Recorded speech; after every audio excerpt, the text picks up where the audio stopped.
Your desire to be and live from greatness is an aspect of your spiritual energy. In order to create balance in this area of your life, you have to use the energy of your thoughts to harmonize with what you desire. Your mental energy attracts what you think about. Thoughts that pay homage to frustration will attract frustration. When you say or think anything resembling, "There's nothing I can do, my life is spun out of control and I'm trapped," that's what you'll attract. That is, resistance to your highest desires.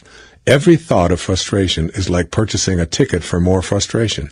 Every thought that agrees that you're stuck is asking the universe to send you even more of that glue to keep you stuck. The single most important tool to being in balance is knowing that you and you alone are responsible for the imbalance between what you dream your life is meant to be and the daily habits that drain life from that dream. You can create a new alignment with your mental energy and instruct the universe to send opportunities to correct this imbalance. When you do so, you discover that while the world of reality has its limits, the world of your imagination is without boundaries. Out of this boundless imagination comes the seedlings of a reality that's been crying out to be restored to a balanced environment. Restoring the balance. The objective of this principle is to create a balance between dreams and habits. The least complicated way to begin is to recognize the signs of habitual ways of being and then learn to shift your thinking to being in balance with your dreams. So what are your dreams? What is it that lives within you that never ever has gone away? What inner nightlight continues to glow even if it's only a glimmer in your thoughts and dreams? Whatever it is, however absurd it may seem to others, if you want to restore the balance between your dreams and your habits, you need to make a shift in the energy that you're contributing to your dreams. If you're out of balance, it's primarily because you've energetically allowed your habits to define your life. Those habits and the consequences thereof are the result of the energy you've given them. In the early stages of the rebalancing process, concentrate on this awareness. You get what you think about, whether you want it or not. Commit to thinking about what you want rather than how impossible or difficult that dream may seem. Give your personal dreams a place to hang out on the balance scale so that you can see them in your imagination and they can soak up the energy they deserve. Thoughts are mental energy. They're the currency that you have to attract what you desire. You must learn to stop spending that currency on thoughts you don't want, even though you may feel compelled to continue your habitual behavior. Your body might continue for a while to stay where it's been trained to be, but meanwhile, thoughts are being aligned with your dreams. The esteemed 19th century writer Louisa May Alcott phrases this idea in an encouraging and an inspiring manner. She says, quote, "Far away in the sunshine are my highest inspirations. I may not reach them, but I can look up and see the beauty, believe in them, and try to follow where they lead." Choosing to restore a semblance of balance between your dreams and your habits seems possible with Miss Alcott's phrases in mind. Look up and see, and believe in them. The words bring to life an energetic alignment. Rather than putting your thoughts on what is or what you've habitually thought for a lifetime, you shift to looking up and seeing and firmly believing in what you see. When you begin to think in this manner, the universe conspires to work with you and sends you precisely what you're thinking and believing. It doesn't always happen instantaneously, but once the realignment is initiated in your thoughts, you've begun being in balance. The habit of thinking in alignment with your dreams. Oscar Wilde once observed that we're all in the gutter, but some of us are looking at the stars. This is a perfect example of what it means to align your vision and thoughts so that they're balanced with what you sense you're here to be. A thought such as, "It is my intention to create a place to help underprivileged children," is in reality a message to the universe. If you feel strongly that you came here for a particular purpose, then you should cultivate energy to match this dream. It doesn't matter what the circumstances of your life are. Your current financial status is unimportant when it comes to your pursuit of this purpose. The presence of a gaggle of naysayers shouldn't sway you or make you doubt your attraction to your calling. What you're doing as you get your life balanced with your dream is beginning to co-create your life. Co-creation is cooperatively using the energy from the invisible field of spirit. It is perfectly balancing your in-the-world calling with the pure energy of creation. You emulate this creation field by being as much like it as possible. This involves your willingness to contemplate yourself as a being of balance, attracting the conditions you desire to produce. It is in the contemplation of this power that you actually acquire this power. I'm going to re-say that. It is in the contemplation of this power that you actually acquire this power. Listen to this statement until it sticks with you like superglue. You cannot manifest a place for helping underprivileged children by contemplating the impossibility of that happening. Even if you're in the gutter, you have the option of looking at the stars. This means thinking star thoughts and rejecting the weight of those that attract the gutter.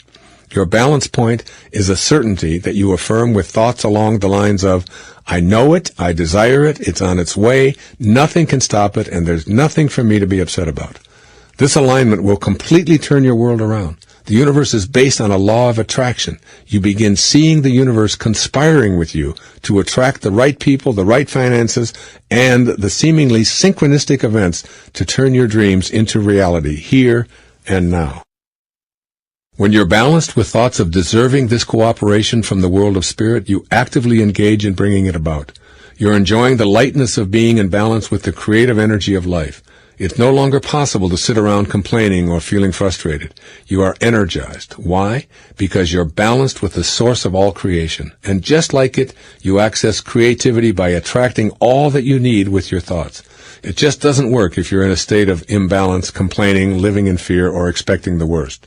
The same logic of realignment for balancing your dream energy with your daily habits applies to anything you're capable of imagining. Writing and producing your own music album, training horses, adopting a child from an impoverished land, owning your own home in the country, landing the job that's always eluded you, making the kind of money that will free you from debt, running a marathon, you name it. And if you can dream it, you can achieve it. But only if you align your inner creative energy, your thoughts, so that they match up perfectly with your desires. Thoughts that reinforce current habits that are incongruous with your desire must be replaced with aligned energy. No one has said it better than Jesus of Nazareth. Believe that you shall receive, and you shall receive. What's the point of living a life disputing such imbalanced wisdom? Quote from A Course in Miracles. The memory of God comes to the quiet mind. It cannot come where there is conflict. For a mind at war against itself remembers not eternal gentleness. What you remember is a part of you, for you must be as God created you. Let all this madness be undone for you, and turn in peace to the remembrance of God, still shining in your quiet mind. It's about remembering our origination. I committed this passage to memory many years ago, and I use it as a way to remember who I truly am and where I really came from, particularly when I communicate with my Creator, to stay on purpose and in spirit. Now I'd like to go through each of the messages in this observation from A Course in Miracles one by one. Number 1, the memory of God comes to the quiet mind.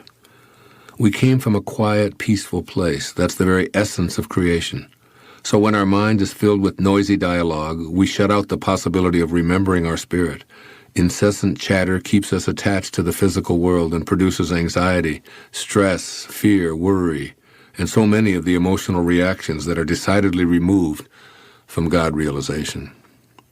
We must minimize distractions when we wish to communicate with God. So being in nature, away from the artificial noises that invade our space, is helpful. But the most important thing to consider is how to keep our mind free from the dizzying, bewildering cascade of thoughts flowing through our head from morning till night, and even on into our dream state. It's been estimated that we have something like 60,000 separate thoughts every day. The real problem is that we have the same 60,000 thoughts today that we had yesterday. I've made the practice of meditation a part of my daily life because it's one way to quiet the mind so that the memory of God is accessible. So by learning to meditate, or at the very least shutting down the inner dialogue produced, directed, and acted upon by your ego, you can open up a space for remembering and returning to spirit. 2, it cannot come where there is conflict. In order for conflict to exist, there must be two opposing forces at work. That is, one force, in the form of an idea, a point of view, a desire, or a contribution, directly clashes with another. Conflict defines our lives in many ways as we oppose our partners, our children, our bosses, our neighbors, and even our countries. In politics, it's always one party versus the other.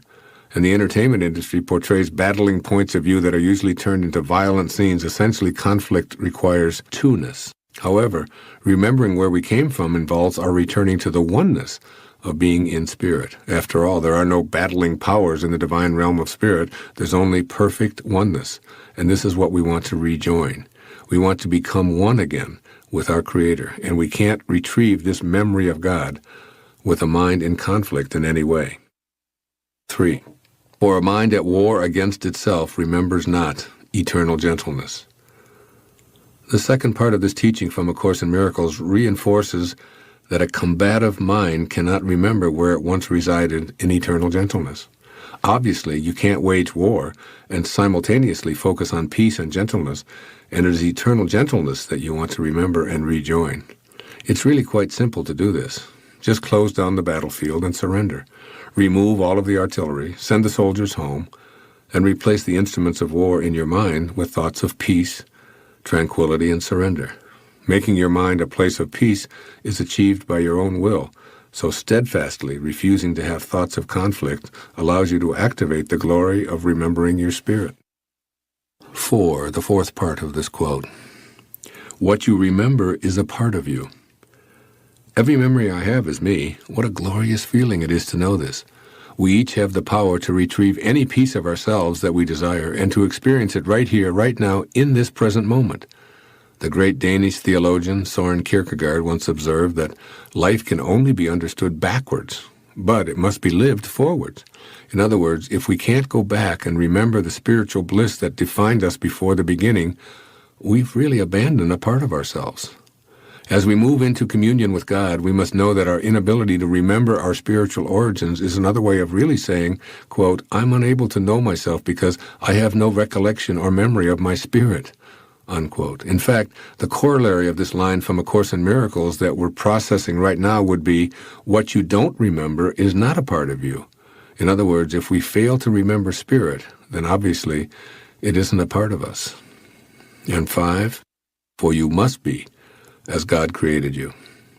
As you communicate with your source of being, know that you're awakening a part of yourself that's just like God. In fact, you ought to try to approach communication with God by being as closely aligned to the way that you were created as possible. That is, by becoming a vibrational match to the all-loving Creator.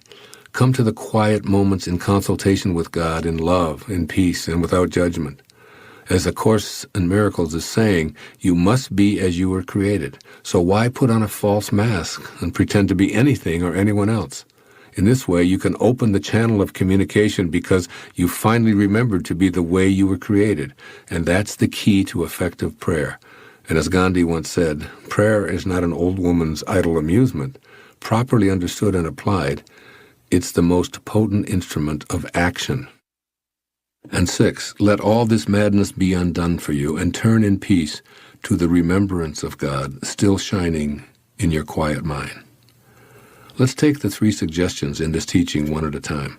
First, A Course says, let this madness be undone.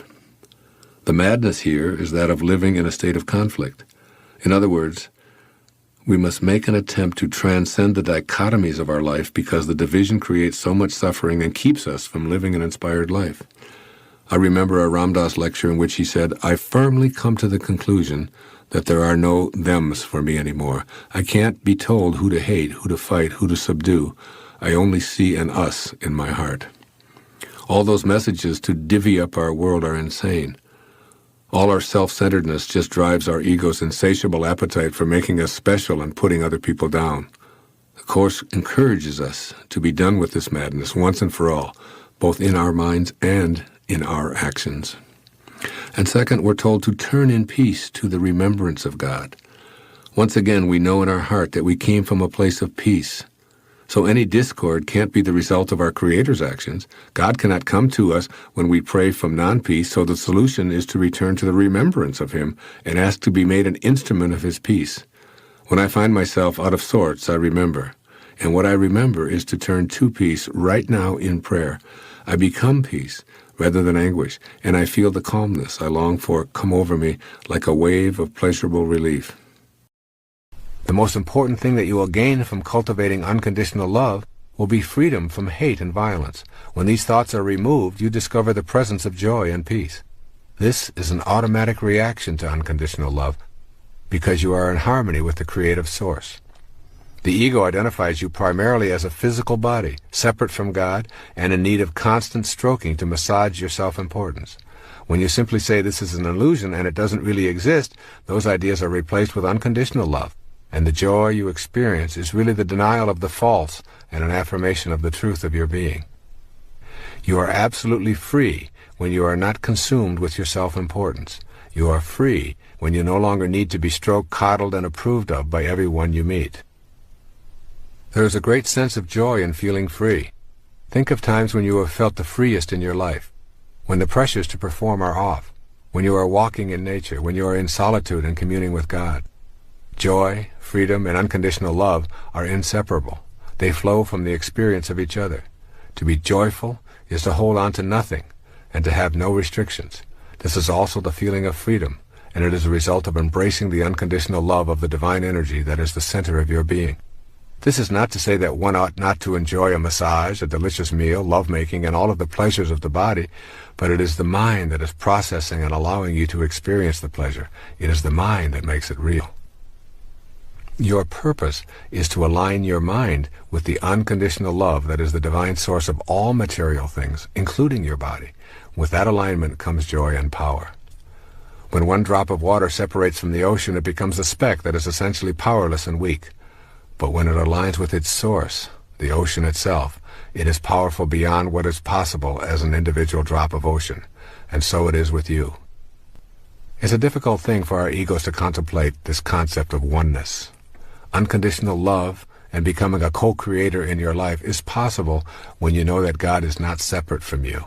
You and God are one and the same. In the New Testament, Jesus says to the multitudes, "I have said, ye are gods." And later, "When a man believes in me, he does not believe in me only, but in the one who sent me. When he looks at me, he sees the one who sent me." One of the great meditation exercises that I learned many years ago involves imagining lifting yourself out of your body and floating into space so far that you are actually observing the entire planet. If you do this, try to imagine what the Earth is like without you on it. It is a very difficult task for your ego to even contemplate the world without you on it. Next, begin to observe the planet without any judgment, refusing to label anything good or bad, right or wrong. Simply instruct yourself to notice, allow, and send unconditional love. The process of being a detached observer occurs in the silence of your contemplations or meditations. Begin by seeking out time to be quiet and enter this inner place of love. It is in that silence that you will come to truly know the divine energy of unconditional love. Remember to keep uppermost in mind that love transforms. Unconditional love heals the body and the mind. And then also remember that the polarity of love is fear. Fear is a current of energy that literally runs through your body and is produced when you feel cut off from the source of unconditional love. Every time you experience fear, ask yourself, what's going on that I have substituted fear for love in this moment? Also, begin to acquire a private, non-publicized, and regular habit of meditating. With every breath you take, feel yourself taking in unconditional love. With every exhalation, expel thoughts of fear. Then pick one day to practice this exercise with a partner of your choice. Make a decision to think, act, and radiate nothing but unconditional love for the entire 24-hour period, including your dreams. If this works for you for one day, see if you can extend it for another day or two. Also, try making a decision to turn over your most difficult challenges in the area of unconditional love to God. Simply turn them over with a request such as, I have been unable to bring love into my life in these areas, and I am asking for your divine guidance in accomplishing this. Also, in your silent moments of prayer, do not be afraid to ask for help. And then know the connection between manifesting your heart's desire and unconditional love. Without your connection to this love, you lose your connection to the creative process. Unconditional love is in all things you wish to attract as well as in you. Keep it honestly and you keep your ability to know that you are a God. Lose it, and you lose your godliness. It is that simple. It is with unconditional love that you find your true connection to the divine energy that is in all things.